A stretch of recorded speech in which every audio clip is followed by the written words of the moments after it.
नमस्कार, बहुत स्वागत है आप सभी का आपके मुद्दे में। मैं हूं आपके साथ लोकेंद्र त्यागी। छत्तीसगढ़ के बीजापुर में नक्सलियों ने खूनी साजिश को अंजाम दिया है। इस हमले में 22 जवान शहीद हो गए। हमारे जवानों ने मुंहतोड़ जवाब देते हुए कई नक्सलियों को ढेर भी कर दिया। आपका अपना चैनल न्यूज स्टेट पहला चैनल है जो ग्राउंड जीरो पर पहुंचा और हमने जो हालात वहां के आपको भी दिखाए वो बेहद भयावह थे। मुठभेड़ में नक्सलियों ने हैवानियत की सारी हदें पार कर दी।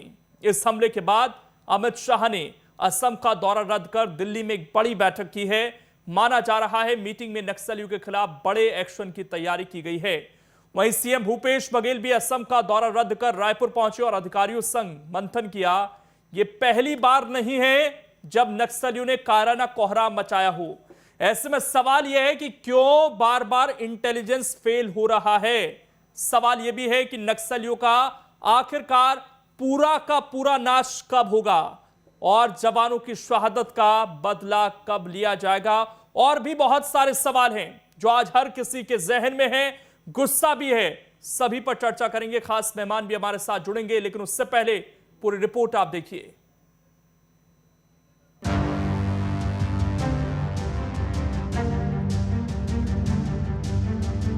चारों तरफ लाशें बिखरी हैं। जोनागुड़ा इलाके में मौत का सन्नाटा पसरा है। छत्तीसगढ़ के बीजापुर के जंगल में नक्सलियों ने तांडव मचाया। चारों तरफ कोहराम मचा था। दोनों तरफ से गोलियों की बौछार हो रही थी। गोलियों की तड़तड़ाहट से जोनागुड़ा का जंगल दहल रहा था।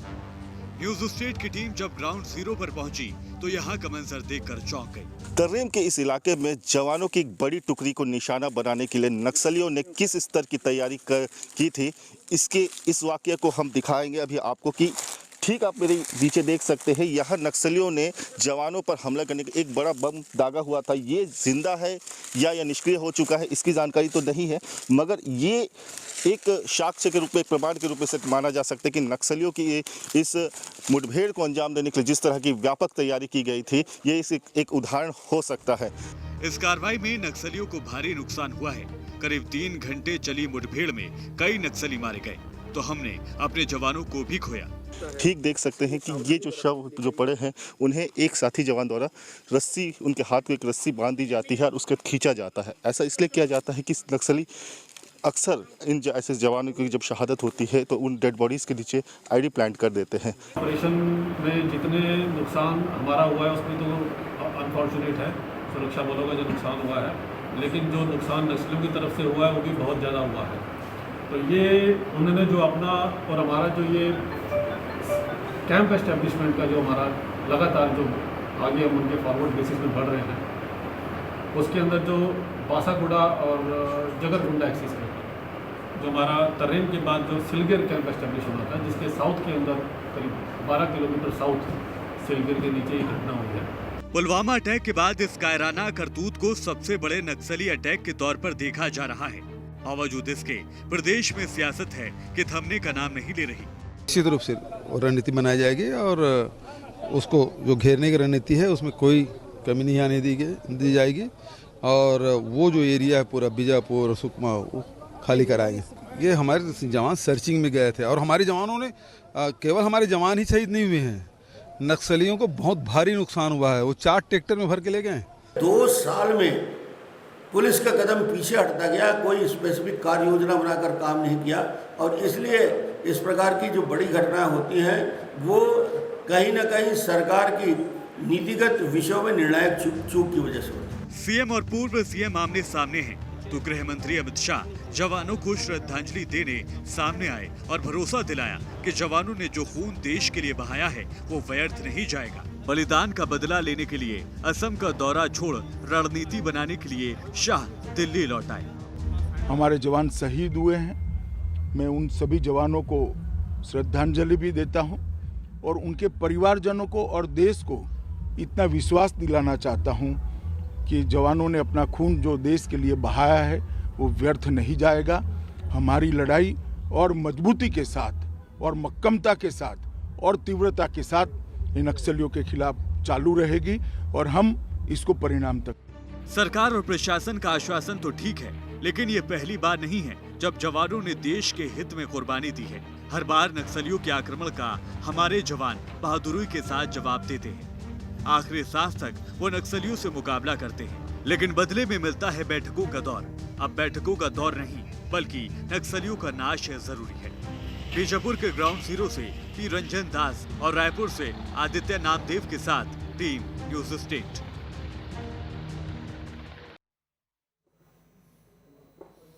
दो खास मेहमान इस वक्त हमारे साथ जुड़ गए हैं, परिचय आपका करा देता हूं। संजय श्रीवास्तव जी हैं, प्रवक्ता हैं बीजेपी के, जो इस वक्त में ज्वाइन कर रहे हैं। इसके अलावा अमित श्रीवास्तव जी हैं, प्रवक्ता हैं कांग्रेस के। आप दोनों का बहुत बहुत स्वागत है। और हमारे सहयोगी आदित्य नामदेव भी हमारे साथ जुड़ेंगे और इस पर एक्सपर्ट व्यू भी हम लेने की कोशिश करेंगे। कोशिश हमारी है कि रामनिवास यादव जी, जो एक्स डीजीपी रहे छत्तीसगढ़ के, वो भी हमें ज्वाइन समय रहते कर लें। लेकिन सबसे पहले सवाल अमित जी आपसे ही है। विपक्ष सवाल उठा रहा है, पिछले 3 साल में 113 जवानों ने शहादत दी है सर। अभी और कितना इंतजार और कितनी शहादत देनी पड़ेगी नक्सलवाद के खिलाफ? और जो आज शहीद हमारे जवान हुए हैं, मैं उन सभी वीर जवानों ने जो मातृभूमि पर अपने प्राण अर्पित किए, मैं उनको अपना श्रद्धा सुमन अर्पित करता हूं। और उन घायल जवान के शीघ्र अतिशीघ्र स्वस्थ होने की ईश्वर से कामना करता हूं। और आपको ये आज कहता हूं कि लाल आतंक को बर्दाश्त नहीं किया जाएगा। आज हमारे सीएम साहब ने भी कहा कि अब जिस प्रकार के ठोस रणनीति बना के हम कार्य कर रहे थे और नक्सली जिस प्रकार से बौखला गए हैं कि अंतिम पंक्ति में बैठा हुआ अगर अंतिम व्यक्ति तक सरकारी योजनाओं का लाभ उनको पहुंच रहा है, तो नक्सली कहीं ना कहीं बौखलाए हुए हैं। और अगर 14 जिलों से सिर्फ 2 जिलों तक ही रह चुके हैं। और आज गृह मंत्री जी ने भी कहा, अमित शाह जी ने भी, कि जो हमारे जवान शहीद हुए हैं उनका खून व्यर्थ नहीं जाएगा और अंतिम लड़ाई के लिए हम बिल्कुल तैयार हैं। लाल आतंक को अब चुनौती देने का नहीं, खत्म करने का समय आ गया है। और लगातार कार्य योजना बना के, जिस प्रकार से एक कंबाइंड एक्शन प्लान बना के आज मुख्यमंत्री जी ने भी कहा कि अब उनको घेरने की जो रणनीति हमने बनाई थी और एक सूचना इनपुट मिली थी कि नक्सलियों का जो लीडर है वो वहां पर है और इसीलिए 2000 के संख्या में फोर्सेस को भेजा गया था। लेकिन जिस प्रकार से नक्सलियों के कुछ छोटे छोटे टुकड़ों ने एम्बुश लगा के हमारे जवानों को जो टारगेट किया, निश्चित तौर पे आगे एक रणनीति जैसे रैपिड एक्शन प्लान बना। अमित जी आज जो देश की जनता है ना सर, वो बहुत दुखी है, बहुत भावुक है। तस्वीरें हम सबने देखी किस तरीके से आज 22 परिवारों में मातम है, अभी एक लापता भी है हमारे। तो वो तस्वीरें सबको अंदर से तोड़ रही हैं। और आप अगर ये कह रहे हैं कि हम रणनीति बनाएंगे, ये आखिरी बैटलफील्ड है, तो सर अभी तक क्या हो रहा था? छत्तीसगढ़ बने 20 साल हो गए सर, अभी तक सरकार स्ट्रेटेजी बनाने में लगी हुई है, स्थिति साफ नहीं है, करना क्या है? विकास अगर होगा आदिवासियों का तो इस शर्त पर होगा, हमारे जवानों को शहादत देनी पड़ेगी। जी देखिए, आपको बता दूं कि जब से मैं आपको बताऊं कि 2000 अगर हम 8 के विषय में कहेंगे, 223 जिलों में समस्या थी। 2013 आते आते तक ये समस्या हो गई 11 जिलों में, 11 राज्यों में, 90 जिलों में। मतलब एक ठोस कार्य योजना बना के हमारी सरकार काम कर रही थी लोकेंद्र जी। और एक आपको और चीज बता दूं कि लगातार जल जंगल जमीन के जो असली हकदार हैं हमारे आदिवासी भाई, अगर उनमें और वहीं के स्थानीय जैसे हमारे बस्तर विकास प्राधिकरण में हमने विधायकों को ही वहां का दायित्व दिया और अगर वही वहां की प्रायोरिटी फिक्स करेंगे तो हम 3 चीज को लेके चल रहे हैं, विश्वास, विकास और सुरक्षा। जब हम बस्तर में आदिवासियों की जमीन लौटाते हैं तो उनमें विश्वास आता है कि हमारी सरकार हमारे अनुरूप कार्य करने वाली, हमारे को मूलभूत सुविधाएं प्रदान करने वाली सरकार आ गई है, तो उनको विश्वास आता है और एक सुरक्षा प्रदान हम करते हैं। तो लगातार, और जिस प्रकार से मैं आपको बता दूं कि विकास को मॉडल लेके हमारे द्वारा वहां पर इंफ्रास्ट्रक्चर बनाया जा रहा है। 20 साल सर आप विकास देते रहिए, दूसरी तरफ से क्या हो रहा है? दूसरी तरफ से तो नक्सल पिछले 10 दिनों पहले चिट्ठी आई ना कि हम बातचीत करना चाहते हैं, उन लोगों पर क्या विश्वास किया जा सकता है? आज भी धोखा दिया है, आज भी उन्होंने सूचनाएं फैलाई, वहां पर साजिशें रची। देखिए, मैं आपको बता दूं, मैं जैसा कह रहा था मैं आपको उस पर भी जवाब दूंगा। हमारे द्वारा इंफ्रास्ट्रक्चर डेवलप किया जा रहा है, 900 स्कूल रीओपन किया गया और कई मोबाइल टावर सौर ऊर्जा से चलने वाले लगाए गए। मैं आ रहा हूं सर, ठीक, मैं और मौका दूंगा। पुल बनाया गया और आप जो कह रहे हैं मैं उसका भी उत्तर देता हूं कि ठोस कार्य योजना बना के हमारी सरकार के द्वारा कार्य वहां पर किया जा रहा है और आज हम इतने अंदर तक घुस के अबुझमाड़ जैसी जगह पे ठीक। वहां पर अगर सड़क बना रहे हैं और बीएसएफ मैं आ रहा हूं सर, ठीक कैंप है, बन रहा है, तो और कहीं भी ना कहीं मेहमान हैं, नक्सली ठीक, उससे मैं आ बुखाए रहा हूं। हुए हैं। संजय जी 2018 का मैं अमित शाह का बयान पढ़ रहा था सर, चुनाव के दौरान का वो बयान था, और वो ये कहकर गए यहाँ पर कि रमन सिंह ने तो बिल्कुल खत्म कर दिया नक्सलवाद, लगभग। तो फिर ये जो उसके बाद 113 जवानों की शहादत हो चुकी है, ये कौन कर रहे हैं सर? ये नक्सली नहीं है? देखिए, बिल्कुल सही सवाल आपने किया कि 2003 से 2018 तक इस प्रदेश में डॉक्टर रमन सिंह की सरकार रही, और मैं दावे के साथ में कह सकता हूं कि हमारी एक ही पॉलिसी थी कि नक्सलवाद को समाप्त करना। इन 15 वर्षों में हमने मुस्तैदी के साथ में उनके साथ में लड़ाई की, कभी हम 2 कदम आगे और 4 कदम पीछे की बात हमने नहीं किया।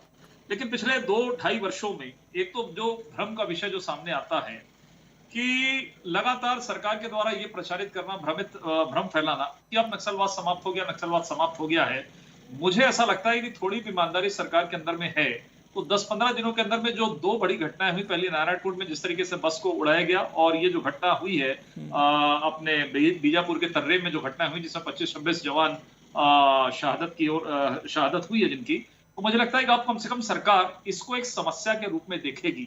ये पहली ऐसी सरकार है कि देश में सर, मैंने आप लोगों के दावे पर भी दरअसल सवाल ही उठाया था, तारीफ नहीं थी संजय जी, वो सवाल ही था कि अगर उस वक्त आप लोग ये दावा कर रहे थे कि नक्सलवाद खत्म हो गया, तो उसका दंश छत्तीसगढ़ अभी तक क्यों झेल रहा है? नहीं, देखिए, यदि हमने नक्सलवाद को समाप्ति की ओर आगे बढ़ाया तो ये नई सरकार की जवाबदारी है कि केंद्र सरकार से सहयोग लेकर उसको हमेशा के लिए समाप्त करे, उसको वहां पर दबा कर रखे। लेकिन जिस तरीके से सरकार बदलने के बाद एक उत्साह आया और अपरोक्ष रूप से ये बातें सामने आती रही कि अब हमारी सरकारें आ गई है, ये चर्चाएं भी चलती रही, आपने भी सुना, इसको कई बार सुना है, कई बार चर्चाएं हुई है, और एक बार फिर से नक्सलियों के हौसले बुलंद हुए जब सरकार ही रायपुर में बैठकर ये कहती कि नहीं नक्सलवाद समाप्त हो गया। अब ये लगातार जिस तरह की घटनाएं हो रही हैं, देखिए, नक्सलवाद समाप्त हो गया अर्थात ये नहीं है कि अब हम पर उस पर कहीं किसी प्रकार का एक्शन या हमको सर्च नहीं करना है या हमको वहां सुरक्षा प्रदान नहीं करना है, हमको वहां पर कैंप लगाकर कहीं ना कहीं सब चीजों को देखने की आवश्यकता है। लेकिन आज दुर्भाग्य, अभी मैं एक चीज को फोकस करूंगा, अभी ये सरकार बहुत प्रसन्न थी 15 दिन पहले कि नक्सलियों ने ऑफर किया कि हम बातचीत करेंगे।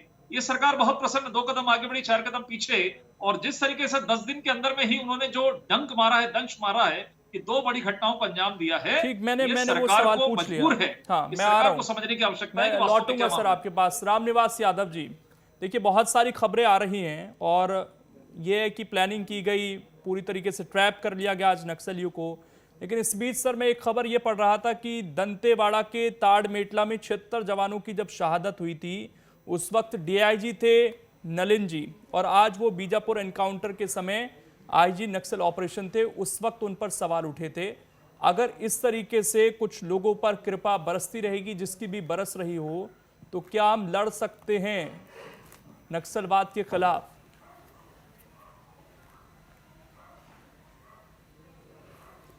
ये सबसे पहले तो मैं जो भी हमारे शहीद जवान हुए हैं उनको मैं दिल से श्रद्धांजलि अर्पित करता हूँ। उनके परिवारों के प्रति मेरी पूरी संवेदनाएं हैं, और देश के लिए, प्रदेश के लिए उन्होंने अपना खून बहाया है।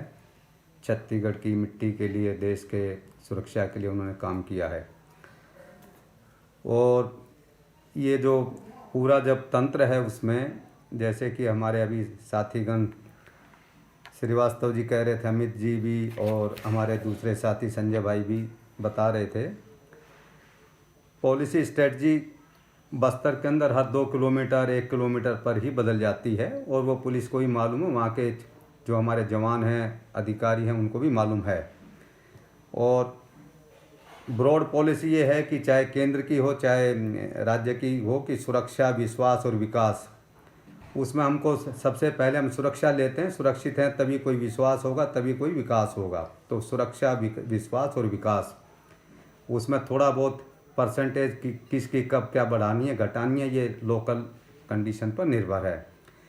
तो जो आपने मुद्दा उठाया है, वहाँ पे सारे अधिकारी सक्षम हैं, और ऐसी कोई बात नहीं है कि जिसमें किसी के लिए भी वो हो।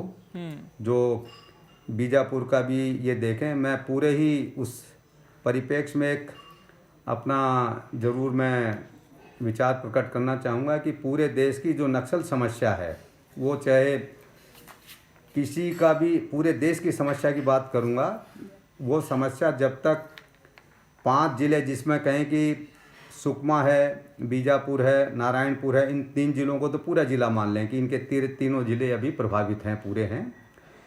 दंतेवाड़ा और कांकेर को आधा आधा मान ले और उधर से महाराष्ट्र का गढ़चिरौली आधा मान ले। जब तक ये समस्या इन जिलों से समूल नष्ट नहीं होगी, पूरे देश के अंदर ये उभरती रहेगी, घटती रहेगी, बढ़ती रहेगी। और कोई भी सरकार है, वो चाहे पुरानी सरकारें हों, चाहे अभी वर्तमान सरकार हों, कोई भी सरकार ये नहीं चाहती कि उनके कर्मचारी या उनके जवान जो हैं शहीद हों, या उनके आम जनता के नागरिक जो हैं उनके ऊपर जनताना सरकारों में हत्याएं की जाएं।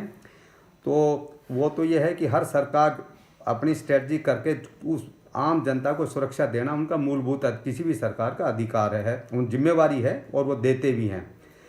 तो मेरा तो यही है कि लोकल स्ट्रेटजी और जो सेंटर और आपको आज लगा कि स्ट्रेटजी में चूक हुई, नक्सलियों की तरफ से कोई सूचना दी गई और वहां पर जिस हिसाब से रिक्वायरमेंट थी, छिपकर वार करने की जरूरत थी, वहां की भौगोलिक स्थितियों को जो लोग समझते हैं उस हिसाब से स्ट्रेटजी तैयार करनी थी, लेकिन एक साथ इतनी फोर्स भेजी गई। आपको ये स्ट्रेटजी करी ठीक लगी चीज वहां की?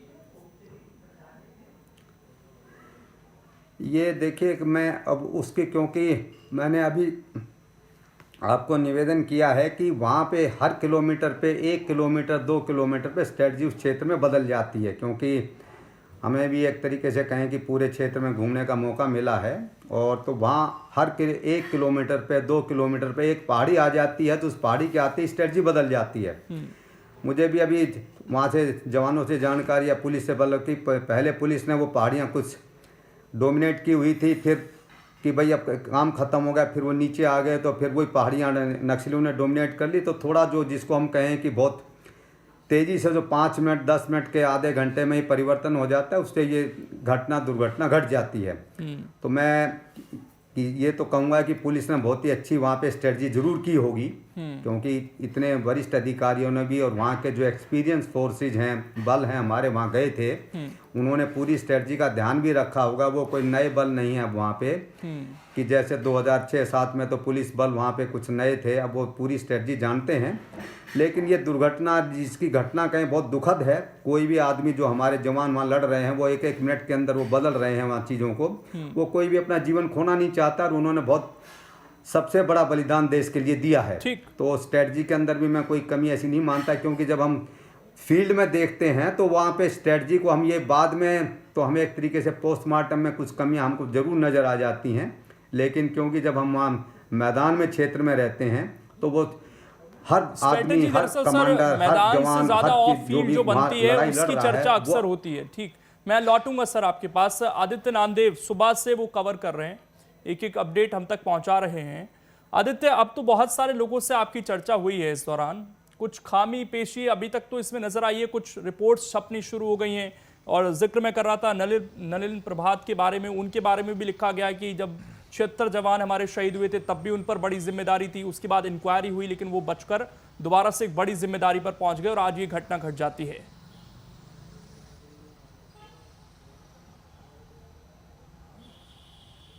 बिल्कुल, देखिए ये जो घटना हुई है इसमें निश्चित तौर पर देखिए पूरी तैयारी के साथ फोर्सेस की थी। कहीं ना कहीं जो साफ नजर आ रहा है, हिडमा के ट्रैप में, नक्सलियों के ट्रैप में जवान हमारे फंस गए हैं। रामनिवास साहब काफ़ी लंबे समय से डीजी नक्सल ऑपरेशन भी रहे हैं, नक्सल ऑपरेशन को भी उन्होंने करीब से देखा है।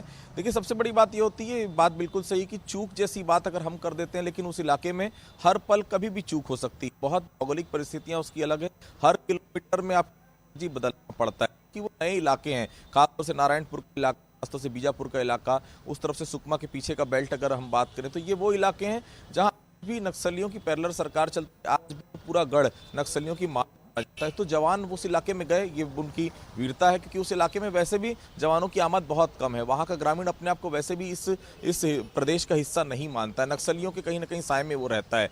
फोर्सेस ने शुरुआत की, देखिए ये युद्ध का मैदान है, बैटलफील्ड है, कभी हमको नुकसान होगा, कभी उनको नुकसान होगा, कोई दिक्कत नहीं, नुकसान होगा, लेकिन हर नुकसान से हमको कुछ ना कुछ सीखना है। मैं फिर कहूँगा, इस सरकार ने, जब से सरकार आई है, नक्सलियों के खिलाफ उतना एग्रेशन नहीं दिखाई दिया है, वो रणनीति नहीं दिखाई दी गई। रमन सिंह के समय एग्रेशन के साथ पुलिस पुलिस जवान बढ़ रहे थे आगे, इसमें कोई दो राय नहीं कि नक्सली समस्या बहुत हद तक कंट्रोल थी। लेकिन एक बड़ा आरोप उनकी सरकार के ऊपर भी लगता था, आदिवासियों के साथ प्रताड़ना, बच्चियों के साथ, आदिवासी बच्चियों के साथ फोर्सेस के द्वारा रेप की शिकायतें, ये बहुत सारी ऐसी शिकायतें थी फर्जी एनकाउंटर की जो होती थी, जो कहीं ना कहीं रमन सिंह सरकार के लिए काफी नाकामी भरी भी रही। ठीक, अब आखिरी के 3 मिनट हैं और आपने कहा देते कि हर एक चीज के बाद बहुत सारी चीजें सीखने को हो जाती हैं। मैं छोटे छोटे रिएक्शन चाहूंगा। अमित जी, यहां से कुछ सीखने को मिलेगा जरूर, ये जो शहादत हुई है ये बेकार नहीं जानी चाहिए। जल्दी से अपनी बात रखिए, क्या अब नए सिरे से स्ट्रेटेजी बनेगी? और ये राज्य सरकार अकेले का काम नहीं है सर, इसमें और जो 4-5 राज्य जो प्रभावित है उनके साथ भी आपको स्ट्रेटेजी बनानी पड़ेगी।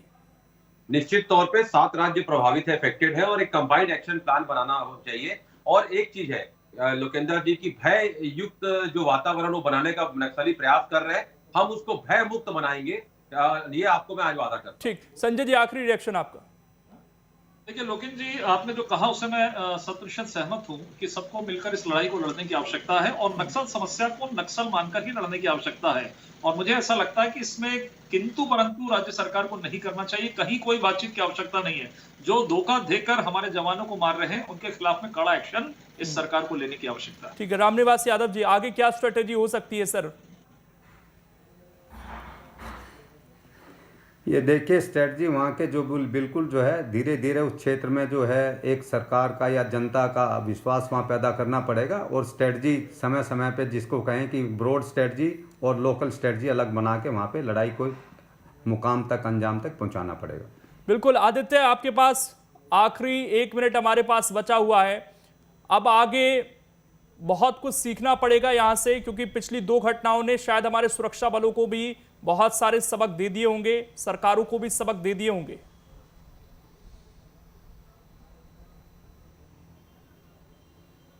बिल्कुल, देखिए लोकेंद्र जी, आज मैं मुख्यमंत्री से इस पूरे विषय पर मैंने चर्चा की। निश्चित तौर पर मुख्यमंत्री बहुत ज़्यादा नाराज भी हैं और बहुत ज़्यादा सीधे तौर पर एग्रेशन भी दिख रहा है। वो एग्रेशन शायद सरकार के पास पहले आ जाता तो बेहतर स्थिति मिलती। आज केंद्र और राज्य सरकार दोनों मिलकर काम करने के लिए तैयार है। छत्तीसगढ़ के लिए बेहतर स्थिति आने वाले समय में होगी, हम उम्मीद करते हैं, क्योंकि नक्सलियों का सबसे बड़ा अगर कोई दुश्मन रहा है, उसके पहले कांग्रेस पार्टी में 25 मई 2013 को झीरम घटना हुई थी, तो शायद कांग्रेसियों को सबसे पहले समझना पड़ेगा, कांग्रेस सरकार को समझना पड़ेगा कि नक्सली न तो बीजेपी के हैं न तो कांग्रेस के हैं, वो सिर्फ और सिर्फ विकास विरोधी हैं। तो हमको विकास के साधन भी देना है और निश्चित तौर पर उस इलाके में नक्सलियों के साथ आपको एग्रेसिव मोड पर आगे बढ़ना पड़ेगा और ऑपरेशन लगातार जारी रखने पड़ेंगे। बिल्कुल, ये बहुत जरूरी है। फिलहाल आप सभी का शुक्रिया जुड़ने के लिए और इस बहस का चर्चा हिस्सा बनने के लिए, क्योंकि अब यहां से हमें नए सिरे से सोचना है, स्ट्रेटेजी बनानी है। केंद्र सरकार हो, राज्य सरकार हो या अन्य राज्य जो प्रभावित हैं, वो सब मिलकर जब काम करेंगे तभी जो बचे हुए जिले जहां पर नक्सलवाद अभी भी जिंदा है उसका पूरी तरीके से खात्मा हो सकता है। फिलहाल छोटे से ब्रेक के लिए रुकेंगे, खबरें लगातार जारी हैं।